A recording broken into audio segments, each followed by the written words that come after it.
Quand le premier ministre israélien Benjamin Netanyahou est monté à la tribune de l'Assemblée générale de l'Organisation des Nations Unies le mois dernier, quelque chose d'incroyable s'est produit. La majorité des pays du monde entier se sont immédiatement levés et ont quitté la salle en signe de protestation silencieuse contre le dirigeant israélien. Vous n'avez probablement jamais vu ce clip auparavant, mais il en dit long sur la réalité de la situation. Israël est maintenant presque complètement ostracisé par la communauté internationale, alors que Netanyahou s'accroche à une idéologie fondamentaliste qui a transformé Israël en la nation la plus violente du monde. Près de 42 000 Palestiniens ont été assassinés au cours des 365 derniers jours. Cela représente une personne sur 55 à Gaza, dont 69% sont des femmes et des enfants. Les objectifs déclarés d'Israël d'éliminer le Hamas et de libérer les otages ne sont pas plus proches d'être atteints, et de nouveaux rapports indiquent que l'économie d'Israël paie un lourd tribut pour sa guerre qui s'élargit. Israël rejette la solution à 2 États, car il prétend qu'un État souverain de Palestine mettrait gravement en danger la sécurité nationale d'Israël. Mais si je vous disais que l'absence d'une solution à 2 États est la plus grande menace pour l'avenir d'Israël, l'occupation illégale par Israël des terres palestiniennes, sa règle d'apartheid continue sur des millions de Palestiniens, et sa violence extrême pour défendre cette règle mettent tous en péril la survie d'Israël. Israël prêche constamment au monde. Les Palestiniens et le monde arabe ne peuvent pas vivre à ses côtés et ne souhaitent que le détruire.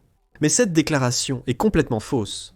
Et il suffit simplement d'écouter les paroles du Premier ministre de la Jordanie, qui s'est adressé aux Nations Unies pour combattre ce faux récit. Le Premier ministre israélien est venu aujourd'hui et a déclaré qu'Israël est entouré d'ennemis qui veulent le détruire. Nous sommes ici membres d'un comité arabe musulman mandaté par 57 pays arabes et musulmans. Et je peux vous dire ici, très sans équivoque, que nous sommes tous prêts, dès maintenant, à garantir la sécurité d'Israël dans le contexte où Israël met fin à l'occupation et permet l'émergence d'un État palestinien. Il crée ce danger parce qu'il ne veut tout simplement pas de la solution à 2 États. Si Israël rejette la solution à 2 États, il faut demander à ses dirigeants quel est leur but ultime. Un témoignage et une question puissants qui nécessitent une réponse. Quel est le but ultime d'Israël dans cette situation ? Au cours des 365 derniers jours, Israël a largué 75 000 tonnes d'explosifs sur Gaza, l'équivalent de 5 bombes nucléaires comme celles que les États-Unis ont larguées sur Hiroshima. Environ 87% des écoles de Gaza ont été endommagées ou détruites, avec 11 500 étudiants tués par les forces israéliennes. L'ensemble de l'industrie médicale de Gaza s'était effondré, avec 34 hôpitaux complètement hors service. Et cet effondrement total de l'infrastructure a conduit à une propagation généralisée des maladies et a laissé 95% de la population sans accès à de l'eau potable. Il est difficile de prétendre que la Palestine représente une menace existentielle pour l'existence d'Israël, ou que cela est même considéré comme une guerre, lorsque Israël a la capacité de déclencher une destruction si écrasante et sans restriction. Ce déséquilibre de pouvoir est rendu encore plus extrême par le fait qu'Israël bénéficie du plein soutien de l'armée la plus puissante du monde aux États-Unis. Le Premier ministre jordanien a de nouveau posé une question à laquelle aucun responsable israélien ne peut répondre. Pouvez-vous demander aux Israéliens quelle est leur narration autre que « je vais continuer à aller à la guerre, je vais tuer ceci et tuer cela et détruire ceci et cela et cela ». L'ampleur des dégâts causés par le gouvernement israélien. 30 ans d'efforts pour convaincre les gens que la paix est possible. Ce gouvernement israélien l'a tué. L'ampleur de la déshumanisation, de la haine, de l'amertume prendra des générations à traverser. Donc, en fin de compte, la question est, nous voulons la paix. Un plan pour la paix a été établi. Demandez à n'importe quel officiel israélien quel est leur plan pour la paix et vous n'obtiendrez rien parce qu'ils ne pensent qu'à la première étape. Nous allons détruire Gaza, enflammer la Cisjordanie, détruire le Liban. Et après cela, ils n'ont aucun plan. Les paroles du ministre Safadi ont beaucoup de poids, car il ne parlait pas seulement au nom de la Jordanie, mais aussi au nom des 57 membres du comité arabe musulman, qui sont tous prêts à garantir la sécurité d'Israël, dans le contexte d'une solution à 2 États. Écoutez simplement la déclaration conjointe que le comité a publiée plus tôt cette année. Nous appelons la communauté internationale à assumer ses responsabilités, à suivre les efforts pour faire avancer le processus de paix, à réaliser une paix juste et globale, basée sur la solution à 2 États, qui incarne un État palestinien indépendant, avec Jérusalem-Est comme capitale, sur les lignes du 4 juin 1967, capable de vivre en sécurité et en paix, aux côtés d'Israël conformément aux résolutions de la légitimité internationale et aux références établies, y compris l'initiative de paix arabe, Les conditions de la paix sont tout à fait claires et raisonnables. Les Palestiniens veulent simplement avoir la chance de se gouverner eux-mêmes et de vivre dans la dignité comme tout autre pays. Ils cherchent à maintenir les frontières de 1967 unanimement convenues, telles que reconnues par le consensus international. C'est aussi simple que ça. Mais Israël va encore plus loin. Non seulement le pays a constamment rejeté la solution à un État qui apporterait la paix à la région, mais il étend maintenant son territoire. Les ministres du gouvernement d'extrême droite ont ouvertement déclaré leur intention de retirer les Palestiniens de Gaza et de construire des colonies dans la bande. Certains politiciens israéliens ont même appelé à l'expansion des frontières existantes, à ce qu'ils considèrent comme le Grand Israël. C'est la croyance que les vraies frontières d'Israël sont celles qui sont référencées dans la Bible. Si Israël atteint cet objectif, il occuperait des parties de l'Égypte, de l'Irak, de la Syrie, de la Jordanie, du Liban, de l'Arabie Saoudite actuelle et bien sûr de la Palestine. Des hauts fonctionnaires indépendants de l'Organisation des Nations Unies, nommés pour enquêter sur le conflit, ont conclu que l'idée d'un grand Israël alimente l'idéologie de Netanyahou. C'est une révélation majeure, car même les Nations Unies n'ont pas peur d'admettre les véritables intentions de Netanyahou et de son cabinet. Prenez simplement les mots du ministre des Finances israélien, qui dans cet article du Middle East Eye appelle à ce que les frontières d'Israël s'étendent jusqu'à Damas, en Syrie. Les soldats israéliens ont également porté des écussons représentant l'image d'un grand Israël sur leurs uniformes lors des opérations à Gaza. Ces positions radicales sont maintenant les priorités du gouvernement israélien. Depuis le 7 octobre, plutôt qu'un véritable effort pour récupérer les otages et travailler vers une paix durable, nous avons assisté à une escalade visant à provoquer d'autres conflits avec le Liban, la Syrie et l'Iran, tout en saisissant potentiellement plus de territoire pour les colonies. C'est certainement le cas en Cisjordanie, où les colons extrémistes israéliens s'emparent de quantités records de terre, souvent violemment. Malgré la situation clairement désastreuse, il est manifeste qu'Israël a surestimé ses capacités. Ils ne sont pas plus près d'atteindre leurs objectifs à Gaza et font maintenant face à une situation tactique très similaire à la guerre américaine au Vietnam. Les troupes reviennent constamment dans des zones de la bande de Gaza qu'elles auraient soi-disant nettoyées, pour faire face à la même résistance encore une fois. Et voici quelque chose d'encore plus frappant. Le Hamas aurait gagné 3000 combattants et continue d'opérer dans le nord de Gaza. La mort d'enfants innocents tués par Israël semble alimenter la résistance et inciter davantage de personnes à se joindre au combat. Cependant, Israël fait face à un problème plus important. La grande majorité du monde vote maintenant en faveur de l'admission de la Palestine aux Nations Unies. Pendant ce temps, Israël continue de perdre des relations diplomatiques à l'international. L'une des pertes les plus critiques pour Israël a été sa relation avec l'Arabie Saoudite. Malgré l'absence de relations officielles, l'Arabie Saoudite et Israël collaboraient de plus en plus étroitement pour bâtir un partenariat régional élargi. Cependant, le ministre des Affaires étrangères saoudien a clairement indiqué dans cette tribune du 2 octobre pour le Financial Times que la solution à deux États est le seul chemin viable vers la paix et la normalisation. Mais bien sûr, nous ne pouvons pas avoir cette conversation sans aborder le gouvernement américain et son rôle dans ce conflit. En réalité, sans un approvisionnement constant en armes américaines, Israël ne pourrait pas maintenir son effort de guerre. Diplomatiquement, les États-Unis ont le pouvoir et la capacité d'arrêter ce conflit presque immédiatement. Comme l'a rapporté un haut responsable de l'armée de l'air israélienne, Israël ne serait pas en mesure de mener une guerre pendant plus de quelques mois sans les armes américaines.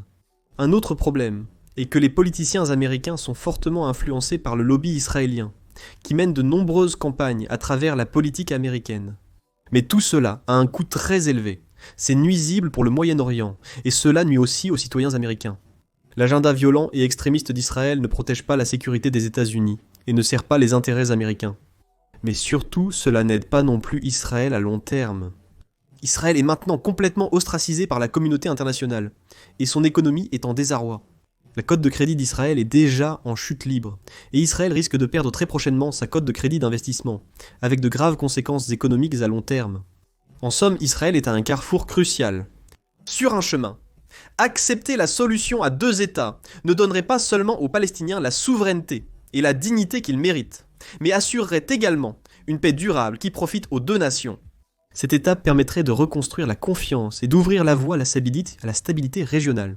L'alternative est un chemin dangereux d'occupation continue et de violence croissante, qui ne fera qu'approfondir le cycle de haine et de résistance, garantissant que ce conflit ne se termine jamais. Face à la pression internationale croissante, Israël est contraint d'adopter la solution à deux États ou de faire face à l'isolement et à des menaces plus dangereuses de la part de ses voisins dans la région. Mais maintenant, je veux changer de cap et vous montrer un graphique intéressant qui démontrera exactement ce que l'avenir de ce conflit et de nombreux autres à travers le monde impliquera. Voici l'indice de cybercriminalité qui classe les pays selon leur niveau de menace cybercriminelle.